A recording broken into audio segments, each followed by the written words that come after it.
سامعین ناظرین السلام علیکم، آداب۔ انفیکشن کنٹرول سوسائٹی کے صحت.net چینل سے آپ کا میزبان ڈاکٹر حسن نواب آپ سے مخاطب ہے۔ ہیموفیلیا کیا ہے اور اس کی کتنی اقسام ہیں، کتنی کائنڈ ہیں اور اس کی وجوہات کیا ہیں؟ ہیموفیلیا لاطینی زبان کا لفظ ہے جس کے لغوی معنی ہیں خون سے محبت۔ چونکہ سب سے پہلے اس عارضے کی ڈائگنوسس یا تشخیص ملکہ وکٹوریہ میں ہوئی تو اس اعتبار سے اسے شاہی مرض بھی کہا جاتا ہے۔ دراصل قدرت نے خون کا ایک متوازن نظام تشکیل دیا ہے۔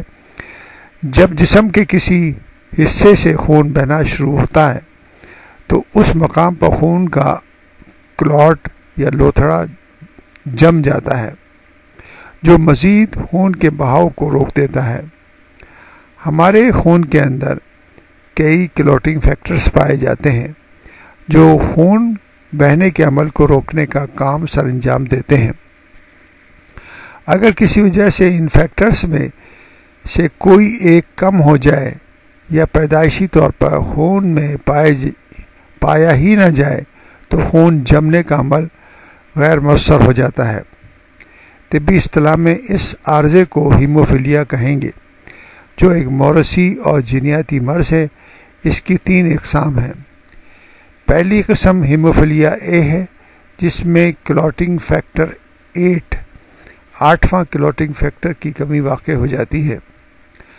اگر خون میں فیکٹر 9 کی کمی ہو تو دوسری قسم ہیموفیلیا بی ہوگی اور اس کو ہیموفیلیا بی کہا جائے گا، جبکہ فیکٹر نمبر 11 کی کمی کے نتیجے میں ہیموفیلیا سی لاحق ہوتا ہے۔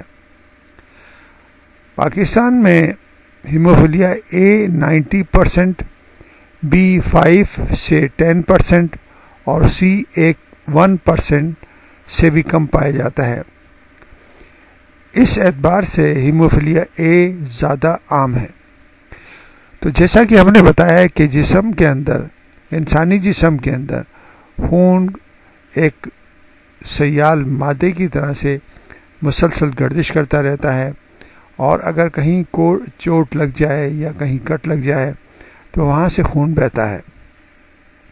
قدرت نے اس نظام کو کنٹرول کرنے کے لیے جسم کے اندر کلاٹنگ سسٹم دیا ہے جس سے بلڈ جو ہے نا وہ کلاٹ ہو جاتا ہے اور خون بہنا بند ہو جاتا ہے۔